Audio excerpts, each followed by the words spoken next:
كافر به ولا تشتروا بآياتي ثمنا قليلا وإياي فاتقون۔ یہ سورہ بقرہ کا 5واں رکوع ہے۔ قرآن کریم کیونکہ پوری انسانیت کے لیے آیا ہے، دنیا کے ہر انسان کو خطاب کرتا ہے، اور اسی لیے پہلے رکوع کے اندر اللہ تبارک و تعالیٰ نے انسانوں کی 2 قسمیں بیان کی تھی کہ دنیا کے اندر 2 ہی طرح کے انسان ہوتے ہیں، یا تو مومن ہوتے ہیں یا کافر ہوتے ہیں۔ پھر دوسرے رکوع کے اندر کیونکہ کافروں کی ہی ایک خاص قسم ہے جن کو منافق کہا جاتا ہے، ان کا بیان ہوا۔ یہ لوگ اگرچہ اپنے آپ کو ایمان والے کہتے ہیں لیکن حقیقت میں یہ ہے غیر ایمان والے۔ پھر تیسرے رکوع کے اندر اللہ تعالیٰ نے تمام انسانوں کو، چاہے وہ ایمان والے ہو غیر ایمان والے ہو، سب کو اس چیز کی دعوت دی تھی کہ تم کو صرف ایک رب کی، ایک پروردگار کی ہی عبادت کرنی چاہیے۔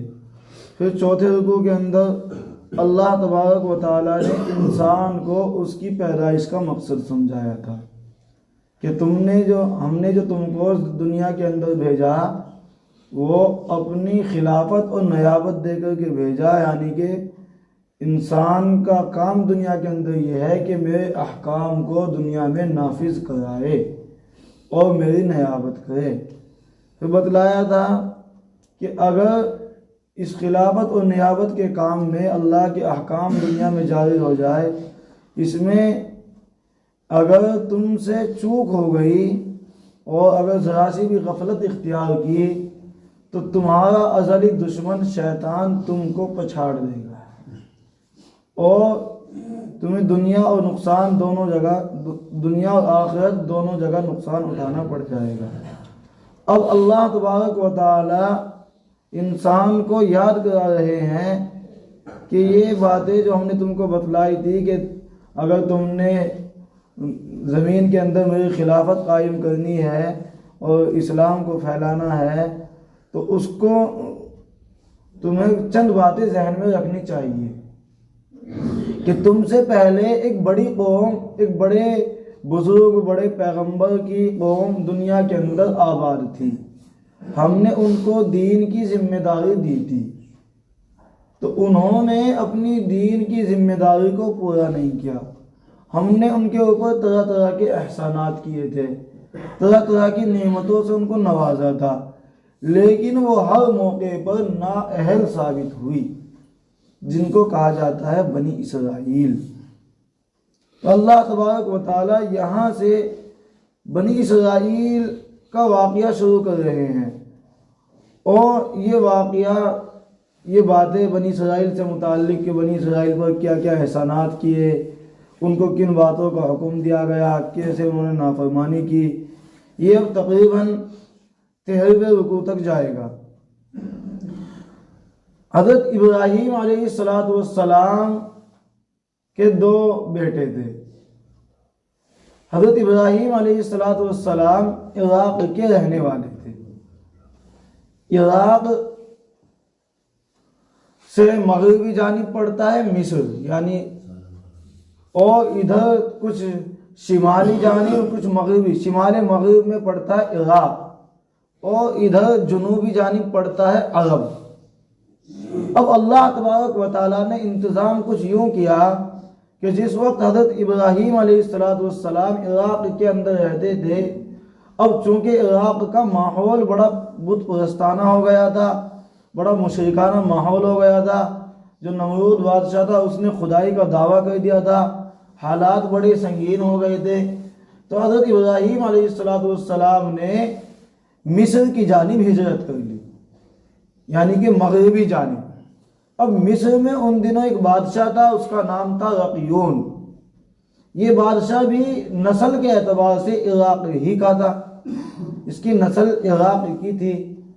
اب حضرت ابراہیم علیہ السلام بھی عراق کے ٹھہرے، اور یہ رقیون جو تھا یہ رحم دل بادشاہ تھا، نرم دل بادشاہ تھا۔ اب وہاں جانے کے بعد اس نے حضرت ابراہیم علیہ السلام کے اندر پیغمبرانہ صلاحیتیں دیکھی اور پہچان گیا کہ یہ اللہ کے برگزیدہ بندے ہیں۔ تو رقیون نے اپنے لیے ایک عورت کا انتخاب کیا تھا، یعنی شادی کرنے کے لیے، تو حضرت ابراہیم علیہ السلام کی ان سے شادی کرا دی، جن کا نام آتا ہے سارہ، بی بی سارہ۔ اب یہ بی بی سارہ بھی رہنے والی تھی عراق کی۔ تو اب یہ تینوں حضرت ابراہیم علیہ السلام اور بادشاہ رقیون اور سارہ، یہ تینوں ہوئے کہاں کے؟ عراق کے۔ اب رقیون بادشاہ کی ایک بیٹی تھی جس کا نام تھا ہاجرہ۔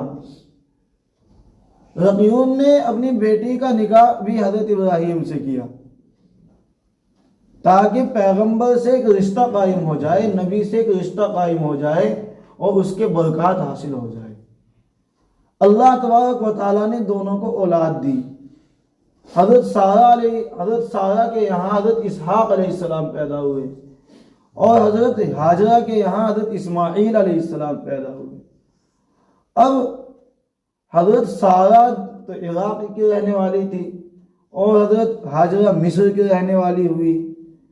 تو حضرت ابراہیم علیہ السلام نے ان کا بٹوارا اور ان کو حصہ کچھ اس طریقے سے دیا کہ حضرت اسحاق علیہ السلام کو جو رہنے کے لیے علاقہ دیا گیا، جو حصہ دیا گیا، وہ دیا گیا شام کا، شام یعنی سیریا، کیونکہ یہ بالکل عراق کے قریب پڑتا ہے ادھر، تاکہ یہ اپنے ننیال عراق سے قریب رہے، کیونکہ ان کے تمام رشتہ دار تو وہاں موجود ہیں عراق کے اندر۔ تو انہیں علاقہ دیا گیا ادھر کا، شام کی جانب کا۔ حضرت اسماعیل علیہ السلام کو جو علاقہ دیا گیا وہ دیا گیا عرب کا، کیونکہ عرب سے بالکل ملا ہوا ہے ادھر مغرب میں مصر، تاکہ انہیں اپنے ننیال کے قریب رہنے کا موقع ملے۔ اس وقت میں آبادی نہیں تھی، جس آپ نے سنا ہوگا جس وقت حضرت اسماعیل علیہ السلام کو مکے کے اندر چھوڑا تو مکہ یہاں بالکل یہ بیابان ایک جنگل تھا۔ اب ظاہر سی بات ہے آدمی کو اپنے قریبیوں کی ضرورت پڑے گی، تو حضرت اسماعیل کو وہاں بسایا۔ اب ادھر جو بسنے والی قوم تھی، حضرت اسحاق علیہ السلام جو بسائے گئے شام کے اندر، ادھر مستقل پیغمبر ہوتے رہے۔ حضرت اسحاق خود نبی ہوئے، حضرت اسحاق کے بیٹے حضرت یعقوب علیہ السلام نبی ہوئے، حضرت یعقوب کے بیٹے حضرت یوسف علیہ السلام نبی ہوئے، ادھر مستقل پیغمبر آتے رہے۔ تو اس وجہ سے ان لوگوں کے پاس سرداری رہی، ان لوگوں کے پاس جو ہے دین کی ذمہ داریاں رہی، اور ان لوگوں کے پاس کیونکہ اب جو آدمی صاحب اقتدار ہو اس پر دینی ذمہ داری بھی ہو، دنیاوی ذمہ داری بھی ہو، تو مال بھی انہی کے پاس زیادہ ہوگا۔ اور ادھر حضرت اسماعیل علیہ السلام کی اولاد میں کوئی نبی نہیں ہوا۔ ادھر کے لوگ بالکل جاہل، گنوار، ان پڑھ، مشرکین مکہ بالکل ایسے تھے کہ وہ پڑھے لکھے نہیں تھے، وہ کچھ نہیں جانتے تھے، ہمیشہ سرداری ان کے پاس رہی۔ لیکن جب ادھر بنی اسرائیل کو اللہ نے بسایا اور مستقل اللہ تعالیٰ نے پیغمبر بھیجے، ان کو سرداری دی، دنیا کا مال و دولت بھی دیا، لیکن یہ لوگ بگڑتے چلے گئے، اللہ کی نعمتوں کو بھولتے چلے گئے۔ اور اللہ تبارک و تعالیٰ نے بار بار ان کو یاد دلایا تمہارا کام کیا ہے، تمہاری ذمہ داریاں کیا ہے، ان کو طرح طرح کے احسانات کیے۔ انہیں مصر ان کو جو ہے مصر کے بادشاہ جو فرعون تھا اس نے ہزاروں سال تک، پتہ نہیں کتنے سال تک غلام بنا کر کے رکھا۔ اللہ نے حضرت موسیٰ علیہ السلام کے ذریعے فرعونیوں سے نجات دی اور فرعونیوں کو غرق کیا سمندر کے اندر، دریا کے اندر ان کو بچایا۔ اسی طریقے سے آسمان سے ان کے لیے دسترخوان آتا۔ اللہ تبارک و تعالیٰ نے بے پناہ احسانات کیے، لیکن ٹھکراتے رہے۔ اللہ تبارک و تعالیٰ کا ضابطہ تبدیل ہو گیا کہ اب تم لوگوں سے یہ تمام چیزیں لی جائیں گی، اب تم اس کے اہل نہیں ہو۔ بنی اسماعیل میں رسول پاک صلی اللہ علیہ وسلم کی پیدائش کی اور ادھر سے دینی ذمہ داری ادھر منتقل کر دی، لیکن یہ بات ان کو ہضم نہیں ہوئی۔ آدمی یہ سمجھتا ہے کہ یہ تو ہمارا خاندانی حق ہے کہ ذمہ دار ہم ہیں، اور ایسے لوگ جو بالکل تعلیم میں بھی کمزور اور ہر چیز میں کمزور، لیکن اللہ تبارک و تعالیٰ کو کام لینا تھا، اور ان لوگوں کی ہٹ درمی کی وجہ سے اللہ تعالیٰ نے ان کو دھتکار دیا۔ تو اس لیے دنیا کے اندر دو طرح کے لوگ تھے، یا تو مشرکین تھے، مشرکین مکہ، یا تھے اہل کتاب۔ اہل کتاب کا مطلب جو پہلے نبیوں کو ماننے والے، یہ لوگ بنی اسرائیل کو اہل کتاب کہا جاتا ہے۔ تب ہونا یہ چاہیے تھا، پچھلی کتابوں کے اندر ہر کتاب میں اللہ تعالیٰ نے رسول پاک صلی اللہ علیہ وسلم کی آنے کی خبر دی، اور یہ لوگ جانتے تھے، جو ان کے علماء تھے، جو ان کے کتاب کو جاننے والے تھے، وہ لوگ جانتے تھے کہ ایک آخری پیغمبر آئے گا عرب کے اندر۔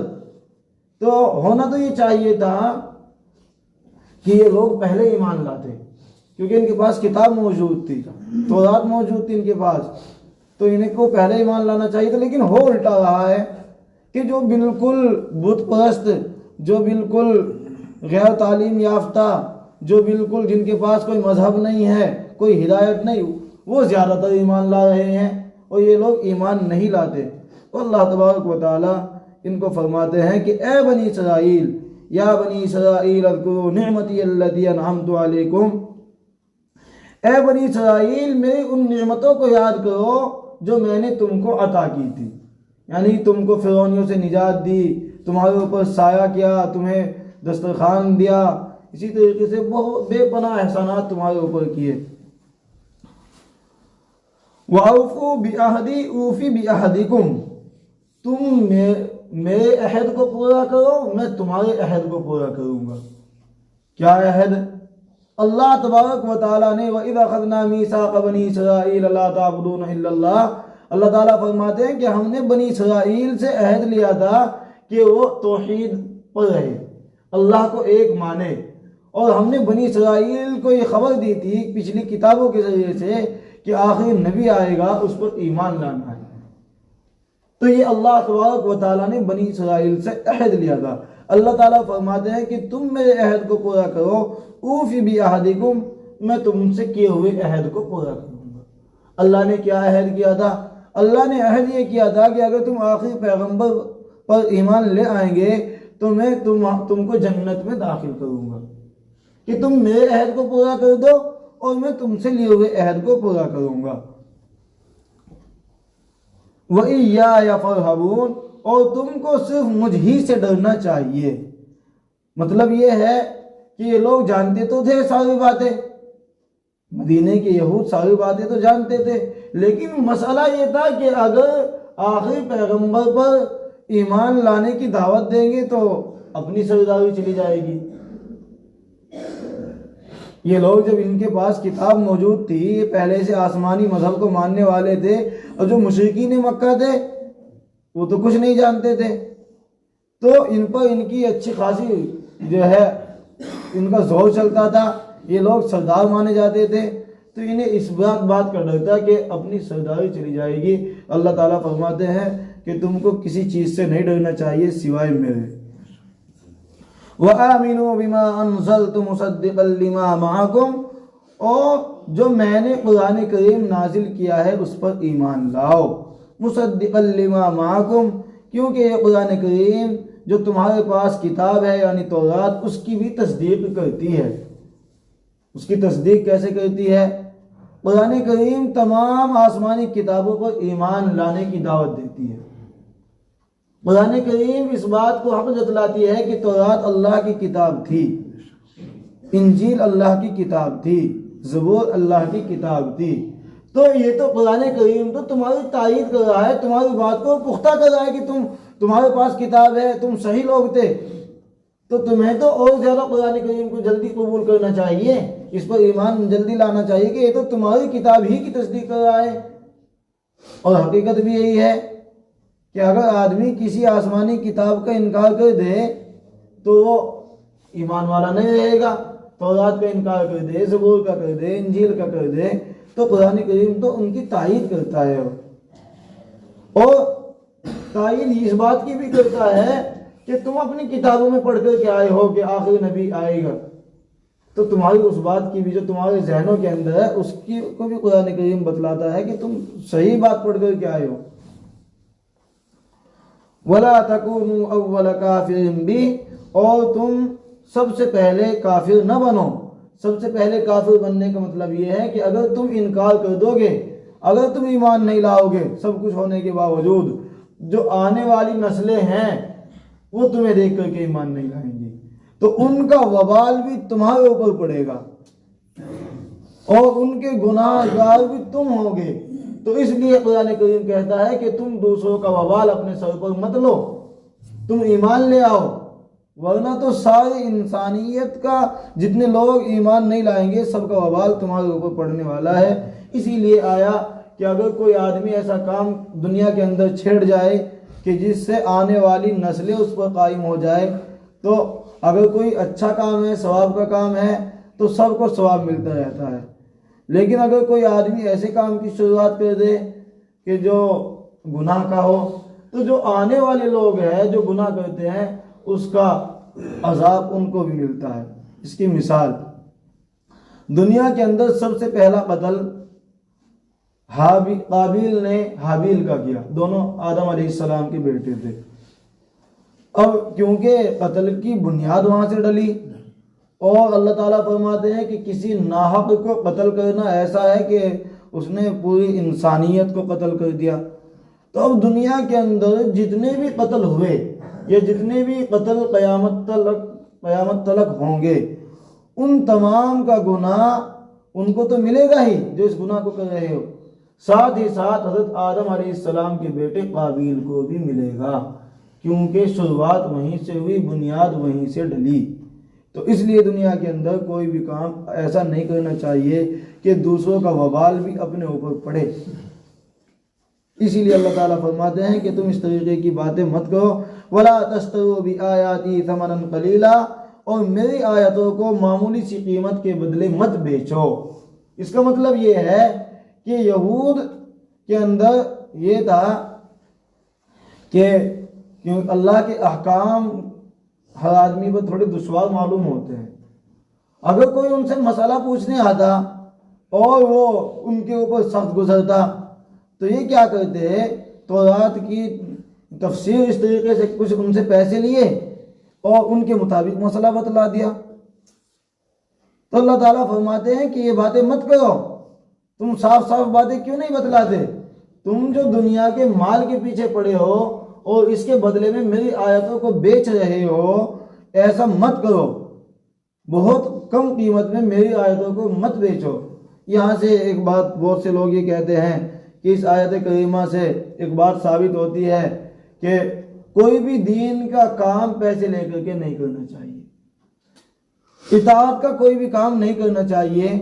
لیکن اس سے ایک مسئلہ اور غلط نکالتے ہیں بہت سے لوگ کہ جو لوگ دنیا کے اندر پڑھاتے ہیں، بچوں کو تعلیم دیتے ہیں، دینی تعلیم یا اسی طریقے سے نماز پڑھاتے ہیں، وہ یہ سمجھتے ہیں کہ یہ جو تنخواہیں لیتے ہیں یہ غلط ہے. تو اس آیت کا وہ غلط مطلب نکالتے ہیں. اس آیت کا صحیح مطلب تو یہ ہے کہ کسی کو پیسے کے لالچ میں دین کی کوئی بات صحیح نہ بتلانا. اس آیت کا مطلب یہ ہے تنخواہیں لینا ضرورت ہے.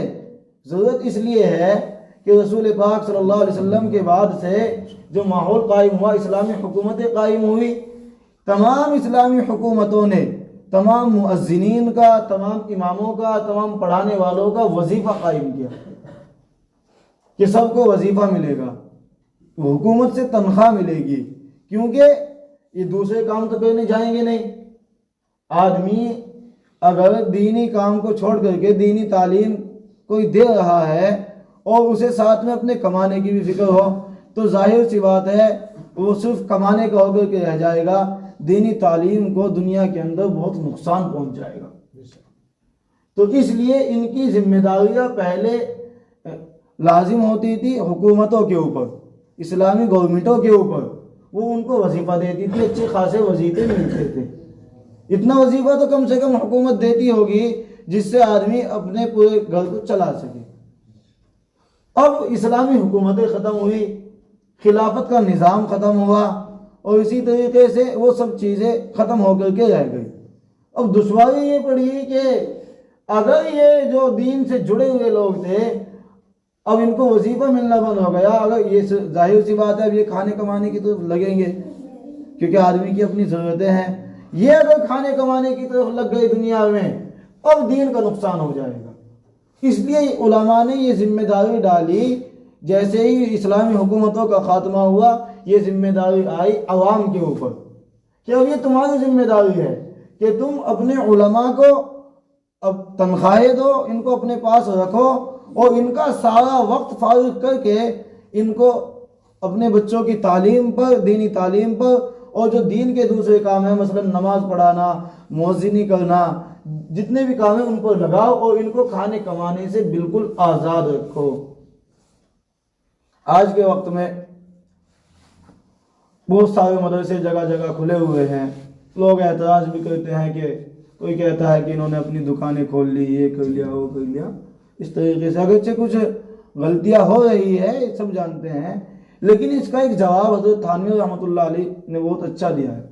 حضرت تھانوی رحمۃ اللہ علیہ یہ فرماتے تھے کہ بھائی مدرسے کھولنا ہماری ذمہ داری نہیں، مدرسے ہم کیوں کھولیں؟ ہم نہیں کھولیں گے مدرسے، مدرسے کھولنا ذمہ داری ہے بستی والوں، وہ مدرسہ بنائے، وہ مدرسے کے انتظام کرے، ہمارے لیے تو صرف ایک ہی کام ہے کہ ہم کو پڑھاؤ، ہم پڑھائیں گے اور ہم کو تنخواہیں دو، اس سے زیادہ ہم نہیں جانتے۔ لیکن سب لوگوں نے، عوام نے اپنی اس ذمہ داری کو چھوڑ دیا، کسی کو کوئی فکر نہیں ہے، مدرسہ چلتا چلے نہ چلتا مت چلے، دین کا کام محلے کے اندر ہو نہ ہو کوئی ٹینشن نہیں ہے۔ تو یہ ٹینشن خود بخود علماء کو لینی پڑی۔ اب ایک آدمی پڑھائے بھی اور اسے بلڈنگ بھی بنانی مدرسے کی، اسے خرچ بھی چلانا، تو ظاہر سی بات ہے کچھ کمیاں تو پھر ہوئیں گی۔ جب ایک آدمی نے اپنی ذمہ داری چھوڑی تو ایک دوسرے آدمی کو اس کو ذمہ داری کو لینا پڑا۔ تو اس لیے جتنے مدرسے آج کے وقت میں علماء چلاتے ہیں، اس کی مین وجہ یہ ہے کہ عوام نے اپنی ذمہ داری کو چھوڑ دیا، اس لیے مجبوراً انہیں لینی پڑی اور انہیں اپنی ذمہ داری سے زیادہ کام کرنا پڑ رہا ہے۔ اس لیے تعلیم کے اندر بھی نقصان ہو رہا ہے اور دوسری چیزوں میں بھی نقصان ہو رہا ہے۔ بہرحال وَإِيَّايَ فَاتَّقُونَ، اللہ تعالیٰ فرماتے ہیں کہ تم کو مجھ ہی سے ڈرنا چاہیے۔ وَلَا تَلْبِسُوا الْحَقَّ بِالْبَاطِلِ وَتَكْتُمُوا الْحَقَّ وَأَنْتُمْ تَعْلَمُونَ، اللہ تعالیٰ فرماتے ہیں کہ تم حق کو باطل کے ساتھ گڑ مڑ نہ کرو، کہ حق بات کو جو ہے ٹیڑھی میڑھی کر کے جواب مت دو، کیونکہ جب یہ لوگ اہل کتاب تھے تو مشرکین کو جو ایمان کی دعوت دی جا رہی ان کے پاس تو کچھ کتاب ہی نہیں کوئی ہوئی، تو یہ لوگ بنی اسرائیل کے علماء سے، یہود علماء سے جا کر کے پوچھتے تھے کہ بھئی ہمارے درمیان ایک آدمی نے نبوت کا دعویٰ کیا ہے، تم بتاؤ تمہارے پاس آسمانی کتاب ہے کہ وہ آیا وہ نبی سچا ہے یا جھوٹا ہے؟ تو یہ اس بات کا صحیح جواب نہیں دیتے تھے، گھما پھرا کر کے کچھ نہ کچھ جواب دیتے تھے۔ اللہ تعالیٰ فرماتے ہیں کہ یہ گھمانا پھرانا بند کرو، صحیح بات بتاؤ۔ وَلَا تَلْبِسُوا الْحَقَّ بِالْبَاطِلِ، باطل کو حق کے ساتھ گڑ مڑ نہ کرو، یعنی کہ جو صحیح بات ہے اسے بتلاؤ، جو صحیح بات نہیں ہے اسے بھی بتلاؤ۔ وَتَكْتُمُوا الْحَقَّ وَأَنْتُمْ تَعْلَمُونَ، اور نہ ہی حق بات کو چھپاؤ، وَأَنْتُمْ تَعْلَمُونَ، جبکہ تم جانتے ہو، یعنی تم صحیح بات بھی جانتے ہو اور جو بات صحیح نہیں ہے وہ بھی جانتے ہو کہ نبی علیہ السلام برحق پیغمبر ہے، آپ آخری نبی ہے، یہ تمہاری کتابوں میں جگہ جگہ لکھا ہوا ہے، تم پھر بھی چھپا رہے ہو۔ تو اللہ تعالیٰ فرماتے ہیں کہ یہ کام مت کرو۔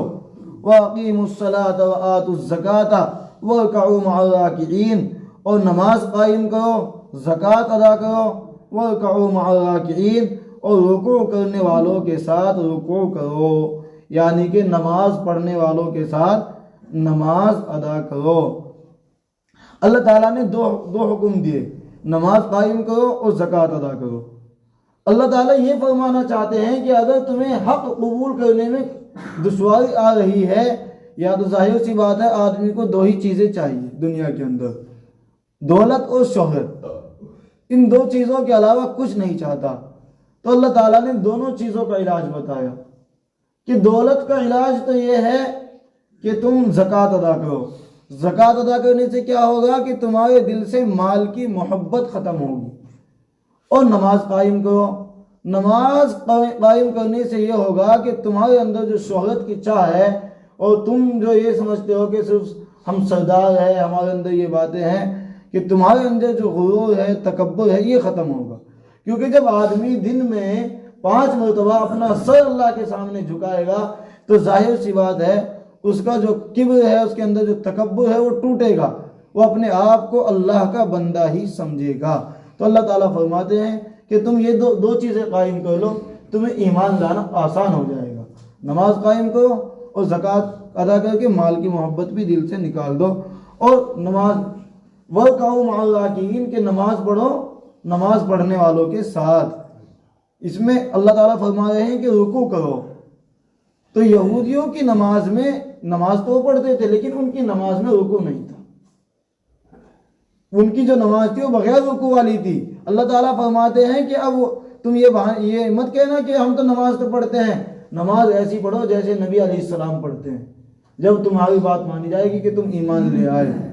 اسی سے ایک مسئلہ اور بات آیا کہ نماز یہاں سے جماعت کا حکم ہے کہ جماعت کے ساتھ نماز پڑھنا بہت ضروری ہے. اس آیت کے اندر یہ حکم دیا جا رہا ہے. علماء کہتے ہیں کہ جن تک مسجد کی اذان کی آواز پہنچتی ہے بہت سے علماء یہ کہتے ہیں کہ ان کے اوپر جماعت سے نماز پڑھنا فرض ہے. بہت سے کہتے ہیں کہ مجبوری میں چھوٹ جائے تو کوئی مسئلہ نہیں. تو اس لیے جماعت کی نماز کی اہمیت یہاں سے بتلا رہے ہیں. أَتَأْمُرُونَ النَّاسَ بِالْبِرِّ وَتَنْسَوْنَ أَنفُسَكُمْ کہ تم لوگوں کو تو اچھائی کا حکم دیتے ہو، نیکی کا حکم دیتے ہو، وَتَنْسَوْنَ أَنفُسَكُمْ اور اپنے آپ کو بھول جاتے ہو. یہ جو ان کے جو علماء تھے یہودیوں کے، یہ اپنے رشتہ داروں کو کہتے تھے کہ نبی علیہ السلام برحق ہے، لیکن خود نبی علیہ السلام پر ایمان نہیں لاتے تھے. کیونکہ مسئلہ وہی تھا کہ اپنی ساری چیز چھوڑنی پڑے گی، اپنی سرداری چھوڑنی پڑے گی. تو اس لیے اللہ تعالیٰ فرماتے ہیں کہ تم دوسرے لوگوں کو تو بھلائی کا حکم دیتے ہو اور اپنے آپ کو بھول جاتے ہو. وَأَنْتُمْ تَتْلُونَ الْكِتَابَ جبکہ تم کتاب کی تلاوت بھی کرتے ہو، یعنی تورات بھی پڑھتے ہو. أَفَلَا تَعْقِلُونَ تو کیا تم کو اتنی بھی عقل نہیں ہے. وَاسْتَعِينُوا بِالصَّبْرِ وَالصَّلَاةِ اور صبر کے ذریعے سے اور نماز کے ذریعے سے مدد طلب کرو. پھر وہی بات لوٹ کر کے آ گئی کہ یا تو تم کو دنیاوی یا مال و دولت روکے ہوئے ہیں، یا اسی طریقے سے تم کو عہدے کی چاہ روکے ہوئے ہیں. اس لیے اللہ تعالیٰ فرماتے ہیں کہ دونوں چیزوں کا علاج یا تو صبر کے ذریعے سے ہے، کیونکہ صبر آدمی کرے گا تو اس کے اندر عاجزی آئے گی، انکساری آئے گی، اس کا کبر ٹوٹے گا، یا اسی طریقے سے نماز. وَإِنَّهَا لَكَبِيرَةٌ إِلَّا عَلَى الْخَاشِعِينَ نماز اگرچہ بھاری معلوم ہوتی ہے، نماز اگرچہ دشوار معلوم ہوتی ہے، لیکن ان لوگوں کو نہیں جو خشوع اور خضوع یعنی دھیان سے پڑھتے ہیں. اللہ تعالیٰ فرماتے ہیں کہ نماز بھاری معلوم ہوتی ہے، یہ انسان کی طبیعت پر بوجھ پڑتا ہے، لیکن جب تمہارے اندر عاجزی آ جائے گی، انکساری آ جائے گی، خشوع خضوع آ جائے گا، اب نماز بھاری نہیں ہوگی. تو اس لیے اللہ تعالیٰ فرماتے ہیں کہ نماز بھاری معلوم ہوتی ہے ان لوگوں کے لیے جن کے اندر اللہ کی محبت نہیں ہے. الذین یظنون انہم ملاقو ربہم وانہم الیہ راجعون اور ان لوگوں کو جو اس بات پر یقین رکھتے ہیں کہ وہ اپنے پروردگار